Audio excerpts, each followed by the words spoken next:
Inside the culture, Radio Boss Hardbody Kiotti. For me, y'all know it's always love when the family comes through. Not only am I a supporter of this brother, I'm a fan of this brother. Definitely doing some big things in the city.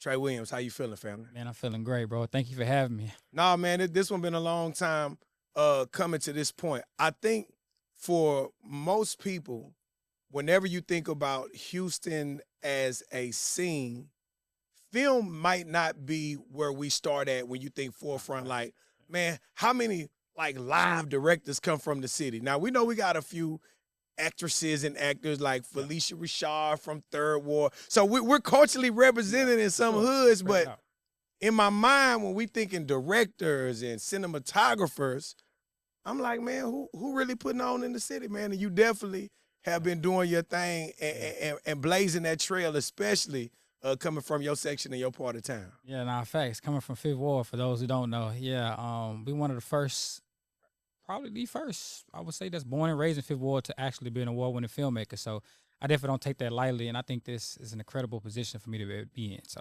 One thing I know for sure, and living in Houston, there's a certain sense of pride that comes with being from Fifth Ward and a community and a close knitness. Like, I don't know what it is about Fifth Ward. What makes that just that area and that section of our city so special? because one thing for sure, if you know anything about Fifth Ward, they're gonna go get some money. You know, that's not by any means necessary. We're gonna go get some money. We had that culture and that spirit about ourselves and that pride to want to have things, you know. Yeah. So I think that's what makes us special, make our section special. For you, how did we even get on this journey to Armstrong? Like what was the thought that sparked this? At this point, I'm gonna call it a movie franchise. Cause Yeah. listen, we two movies in now. Yeah. Come on. For sure. Well, it started from a song. One of my friends and also an EP on the company, Jared Pointer, he sent me a song from one of our friends called Sosa Lulu. He's an artist from our neighborhood. Come on. And he kept trying to get me to listen to this song, and I just kept pushing on like, all right, bro, I'm gonna go check it out. So I finally went to go do it, and as soon as I heard it the first time, I said, this speaks to me, because I don't listen to a lot of rap. And so when I heard it, I liked the message in it. And immediately that night, I started thinking of scenes and thinking of ways I could turn this, how we could turn it into a film. Once I got that opening scene, it was like, it was over for me. Come on. For you though, my boy said I don't listen to a lot of rap. Okay, you are R&B. I love R&B. Not a dark skinned R&B loving brother, boy. Yeah, I love R&B, man. The 90s for sure. Like, I just like that. Even on my road trips, I gotta listen to R&B, man. Really, even in like your writing and creating phases, R&B, you like just vibing and doing. What is it about like the nostalgia of because that 90s, early 2000s, like at the end of the day, the Trey Williams playlist, writer's block pops up and you got to turn some music on to just get the creative juices going. Who are you listening to? Let me see what this playlist look like. Without a shadow of a doubt, I'm going Tank. I like Tank music.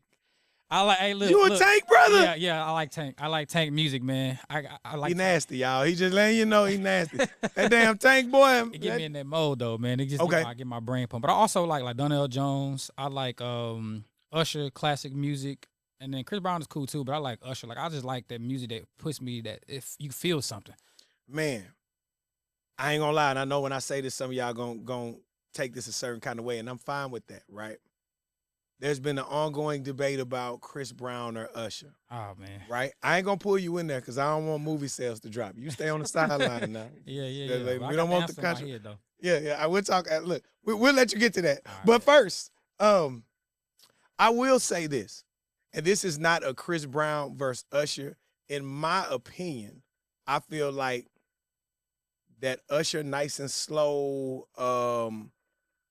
My Way, like songs from that era just felt different than how music feels now. I don't know if it's because of sonically how it was recorded.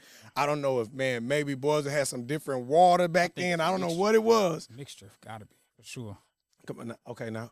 It's a lot more machines with the music now. Like, Got it. Bro, I like when I can go sing along and it's actually, you hear him live. You're like, this is, it's different. You could tell when it's a lot of machines because you just feel different when you hear certain music. And I think that's completely, they are negating the fact that that's a problem within the industry. I feel like we don't need to go back to actual vocals and arrangement and stuff like that. We need that. Dog, me and Ali just had this conversation / debate, and I guess they have like a top 5 R&B male vocalists. And he was like, who? Who on there? And I was like, Ali, be careful because these folks online, Zero. they be having time. You know what I'm saying? And he was going back to like the Dave Hollisters, just male vocalists that live show. Yeah, they No, sound like the one song. thing I will say, now Chris Brown does sound like his music in concert, right? But the thing is, from what I understand, he has like a crazy vocal chain. And now understanding what I understand about live sound, you damn near can have an engineer sit in the back While and doing just the show. put your vocal chain on so Wow. you sound how you would sound Yeah, that's crazy. I didn't know that. live from the studio. You know what I'm Yeah, saying? that's crazy. I didn't know that. Is that the same reason why artists, some artists, like when I listen to man, he just Playboy Cardi, he sounds like, I wonder what they doing the same thing for his voice on that mic, because he sound like the song at the show with The Weeknd. I was like, Bro, I didn't know what he was saying, but it just sound like from my son played the music. I'm like, this sounds like the studio. Like it sounded like I'm that. finna tell you the secret. Yeah, let me know. Houston. Houston. Mike Dean was the engineer that was on tour with The Weeknd and Playboy Cardi, and Mike Dean has ties to Rap a Lot. Wow, I So didn't know that. there go Fifth Ward again, just Yeah, sneaking yeah, back yeah. through the Wow, door. I didn't even know that. I didn't know Yeah, that. man. A lot of time, that's why when Ye travels or certain people travel, they take the Mike Deans and the other people with them because sonically, they know how the sound is supposed to sound. You know what I'm saying? And they do an incredible job. See, I Man, know that's some game right there. Come on, I'm lacing your shoes now. And you know what else is crazy about the music? But think about just to translate with music to the film and why I listen to certain music, because think about how good the music was back then in those movies, like a John Singleton movie. All those films, the soundtracks were amazing, and that's something. Because a lot of people don't know this. I used to do R&B. A lot of people don't know that, but I used to do R&B. That's why he like R&B so, music. yeah. Let us know I used to- something then, Trey. I used to sit in the closet in college after basketball practice, and I would be in there for hours and hours engineering my own music because I really wanted to do R&B. I thought I was gonna be Trey Songz or somebody. I thought I was gonna be the next, but I ended up getting in the film. Oh, wait a minute. But yeah, wait, so I come don't from doing just- music. So Wait. Don't just fast forward past that part. Listen, right now, I need this exclusive. I'm not going to ask you to sing, right? I ain't going to do you that. I ain't going to do you that on Inside the Culture because you lucky we Inside the Culture film, not R&B. So you safe right now. Yeah, thank you. Give me a name of one of Trey Williams' songs. What was the name of one of your R&B songs that could have been a chart-topping classic? I'm a realist. I don't know if any of them was a chart topping classic. I wasn't there trying to learn as I go. I got to be real. But I do have videos of me singing in the actual studio, which I'll show you later. Okay, for sure. So I'm gonna be honest. I don't think none of them was. I was just figuring it out. You know, I just had a passion for it. Give me a title of one of the songs. Just give me. I can't think of none of the songs right now. That is crazy. What? I can't think of none of These the are songs. wild. These are wild times we're living in right now. The I can't man think gonna of a tell song. us he used to sing, but can't remember no songs. Wild times we living in. Listen, can you remember the first script that you ever wrote? First script I ever wrote. Yeah, it was for a show called Autographs. That was my first project in LA that I did that we ended up shooting with like Woody McClain and JJ Green and different people like that. Yeah, that was the first show. Come that on. was in 2016. Come on. Yeah. Do you believe people are guilty by association? Because for me, I follow you. Yeah. And to someone who may not, they may look at social media numbers and get thrown off. One thing that I found out is that it's a lot of people that are important in real life that are not investing their whole life onto social media. So sometimes when you look at the numbers, you'll be like, man, they only got this amount of followers. I'm on the live. You jumped on the live with one of the Tejadas. I mean, okay, because see, I'm putting in language y'all know because y'all watch Power like we watch Power. Yeah. So you on live with one of the Tejadas. I'm like, bro, wait a minute. How you know one of the Tejadas? What's my boy name? Woody. Yeah. That's an interesting story. That's why when I brought his name up. So actually, a lot of people don't know this, and we talked about this before on other interviews. So that was his first show that he ever booked. Was the one with me. It was called Autographs. If you go all the way down my page or go down to Autographs the series on Instagram, you'll see all the old posts. I met him in acting class in LA. First day, I was like, bro, I'm working on this show, bro. I think you'll be dope. And this at the time he was dancing for Chris Brown. He was only dancing. He wasn't even really acting like that. And he said, bro, I can't really do acting stuff because I'm always on tour. And he ended up getting a time in between, I guess, in between the tour or whatever they were doing. And he came, bro. He was one of the leads. I made him one of the leads of the show. We just had some mishaps where my guy who still works for me to this day, he lost the audio from the project. And so I was pitching it. I pitched it at Paramount. I did all these different things. And I was like, wow, we ended up losing the stuff that we needed. So the project never happened. He booked the new edition stuff literally maybe 2 weeks after we went on hiatus. Something happened on set where we had to go on delay for 2 weeks, not to go into detail. And then he booked the Bobby Brown story literally within those 2 weeks. The fact that Woody really put them moves on y'all is funny to me because when you see him, and then if you followed him from how far we've been following Woody. You know, he was doing like funny stuff. Yeah, yeah, yeah. And social media like skits, and to see him transform, I guess, from that to more serious, like the role that he did get into on Power, it was just like a wild transformation. What is that thing that you would tell aspiring actors and actresses that would be good for them to invest in at an early stage? You know what I'm saying? Now that I'm like older, with the way that this social media is, BTS, like and people want to know your journey. People in this day and age want to be in your business a lot. So you kind of have to show them what you want to show them, but you still have to be able to put out something so they can feel invested into who you are personally. I think that's the difference with a lot of things now, which is why you see me so heavy on content. Yeah. And to answer the question you said before, to finish that, was the fact that like I was in the era, I ain't like that, I'm 35, but I learned from like real OGs in the industry like Harry Lennox and Obi Babatunde. I was doing films with like Loretta Devine, Brian White, and so they didn't really grow up worried about social media, so they taught me a lot of the information I learned. It was like they told me just focus on the work, and so I'm just now getting my mind frame wrapped around putting myself out there where people can see. That's why if you don't Google me or read stuff about me, you probably wouldn't know who I am. But it's stuff out there. I've done a lot of interviews. Been on TV a lot of time. I've been on almost every network as an actor. People, if you don't look at my IMDb, you wouldn't know that. So it's the information is out there. I just never post a lot of that stuff, and I archive some things once I move back to Houston. Got it.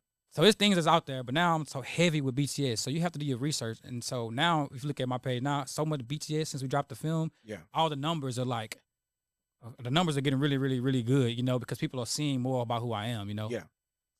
For me, Armstrong 2, now officially out, Amazon Prime. I know a lot of times we say cliche like, oh man, I knew this was good. You know, it's me. I'm slam dunking. I'm gonna hit the game winning shot, right? Yeah. But in reality, a lot of time there may be some uncertainty as far as time, because this has been something you've been working on. Yeah, for about a year. For about a year. Yeah. So how does it feel now for you to actually be to the point to where people can celebrate your work and see what you're working on and what you got going on? I feel amazing that that it's receptive as much as it is and so fast. Yeah. You know, and I don't, even though I put a lot of work in it, each step of the process, I know I did everything the right way. Yeah. It's still a surreal feeling to see like, wow, people really get all the things that I was trying to tell or trying to do in this story, and for it to be spreaded so fast, man, it's amazing to see. Also to say that I can trust my own thoughts and my gifts. Like I leaned in on myself and said, I'm in charge of every decision of this movie. Yeah. This movie goes, how far I take it and how serious I am with my craft. And to see it just translate like this, bro, it's surreal, bro. I think for me, it's just the grind. I'm one of the people that enjoys watching the grind and watching how people grind to get where they're going. What would you like to tell our listeners and our viewers about how they can support this franchise and how they can watch this movie? You can start everything. Armstrong 1, Bloody Nickel. Armstrong 2, Dark Secrets is all on Amazon Prime. If you want to support the film, you could go get that on Amazon Prime. Yeah. And if you want to follow me and follow the journey, my Instagram is #1. And then T as in Tom, RAY Williams. Again, that's 1 Trey Williams. That's how you can support me. You can follow the journey, comment. I reply back. I'm very involved with my viewers. Yeah. We're gonna do it for the dreamers, for the aspiring directors and actors, man. Normally on the motivational tip, people know when you listen to me on the radio, you're gonna get some positive, you're gonna get some motivation, some encouragement. Looking at where you are now in your journey, if you could go back and tell your younger self 1 or 2 things that you feel like would be key that you wish you knew earlier in the game, what would you tell yourself? Oh, that's a good question. I would tell myself to give myself some patience. Give myself time to grow. Also realize that I'm not going to be perfect no matter how perfect I want to be. Mm-hmm. I have to be grateful for where I'm at each part of my career, because you learn a different level each as you go up. Don't take the elevator, take the stairs, because if you take that elevator, you're gonna miss things you should have took. You're gonna miss things along the way that you should have learned. And so when you get on the elevator and you teach your time, you're gonna get knocked back down anyway. You're gonna start back over going up them stairs. So I would tell myself that for sure. Because one thing about it, I took the stairs, I said all my bumps and bruises, I might have got stumbled a little bit, but I still always kept going forward, and I learned something new every single project and every single time that I did something new. That's what I would tell myself. I think one thing that I love and respect about filmmaking is it takes a team. Yeah. And you can't do it all by yourself. I know this film you shot in an unbelievable amount of time. 9 days. 9 days? Yeah. Yeah. We had to cut out 2 days. That's an interesting reason why we cut the 9 days. Cut the 9 days too. We'll talk about it off camera. Yeah. Okay. Nah, for sure. Yeah, for sure. It's an interesting story. For you though, just speak to teamwork and how important it is to have a dope team and people that understand the vision around you. Everybody needs some help. Nobody can win, no matter what you do in the world, outside of film, radio, whatever it is. Everybody need a team that understands your visions, and also a team of members that also can enhance your vision as well, and not just a team member, but somebody that sees your vision and enhance it, because that's very, very important to get team members that are also creative and they can bring other things to what you see. Yeah. And also getting a team and treating them the right way so you can keep a team. That's very, very, very important. And by any means, if you can, pay your team, because that's also important. Pay them something to show you appreciate them. Because my experience, they will walk in and out on you if you're not treating them the way they need to be treated. So team is key. It's very key. Come on. Man, last piece before I get you out of here. You're my brother in real life, and we talk a lot of time, off camera and off mics and different things like that. Thanks. Man, this fatherhood journey, brother, for you, and just learning how to, again, at the end of the day, I feel like for a lot of us as dads, there is no manual. You know what I'm saying? God, it's not.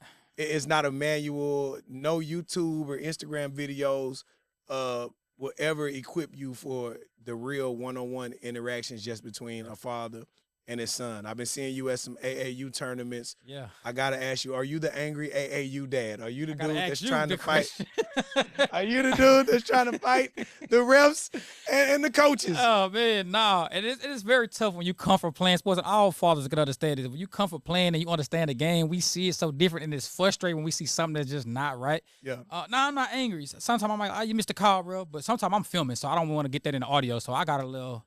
So I be trying to stay out of the way. So now Dog. I try to stay out the way. Dog, I've Are never you the heard angry that. dad at the What game? am I? Fam, in this past month, and y'all know how cool and laid back I've been. Nah, for I almost been in 3 fights in about a month span, fam. We've been seeing. Listen, I don't really be telling folks, but you, my brother, Yeah. we get to the game, Dylan and them balling. They whooping a older team. Yeah. So the dude on the sideline throw the ball at Dylan balls. Like literally just out of anger and frustration, just boom. Oh yeah, nah. It was like, hey, come on, dog. Like, like what's up? What we doing? You know my wife. Yeah. We ain't taking none of that, big dog. Whoop. I say, oh, Lord, here you go. Yeah, she crazy. Dylan, lock him up. Yeah. Dylan was like, this man just hit me in my nuts. Bet. They coming back up the court. Dylan locking them up. Like, bigger kid, everything. The ball get loose. Dylan go for the ball. The kid go for the ball. They following each other, and it turned into one of them little roll around on the ground situations, right? Yeah.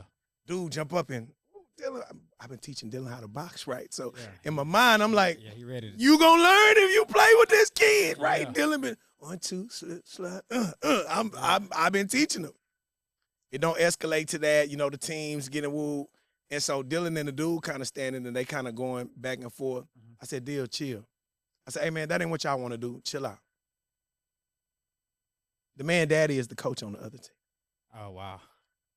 The man say, man, shut all that up. That's my mother son. I said, huh? I was so caught off guard because I box too. Yeah. I said, well, that's my son, so what would you like to do? Yeah. Everybody started laughing, right? Because, I'm very calm and cool, and I know, hey, man, I'm finna 1, 2, 6, 5, slip, slide, boom, sleep. Yeah. He going to bed in front of these kids. Yeah, that's crazy. Man, the dude say, oh, yeah? I just stand up because at this point, you've asked me what would I like to do. I would like to talk to you closer, brother. Yeah, facts. This man said, and go to his bag. I said, oh, I see. I ain't see all that on the live. I said, that's what we doing. We going to the bag. Yeah, that's crazy. Cool. Everybody skirmishing and looking, and I politely walked outside. I said, okay, because we around kids, man. That ain't what time we on. But at this point, you've threatened my life. Oh yeah. Man, bro, happened to be coming out the building, and just randomly, I happened to be coming into the building. I said, hey, homeboy, come outside. Let me talk to you. I ain't going out there. You just acted like you had the thing in your bag and you was finna cause death and damnation inside this gym full of kids. Yeah. Come outside, big dog. Yeah. I said, I'm not going outside. I said, well, we'll talk right here. At this point, now people are getting closer. And it started with the aggression. It ended with, man, you thought I was talking to you, big dog? Man, I was talking to my son. I wasn't even talking to y'all.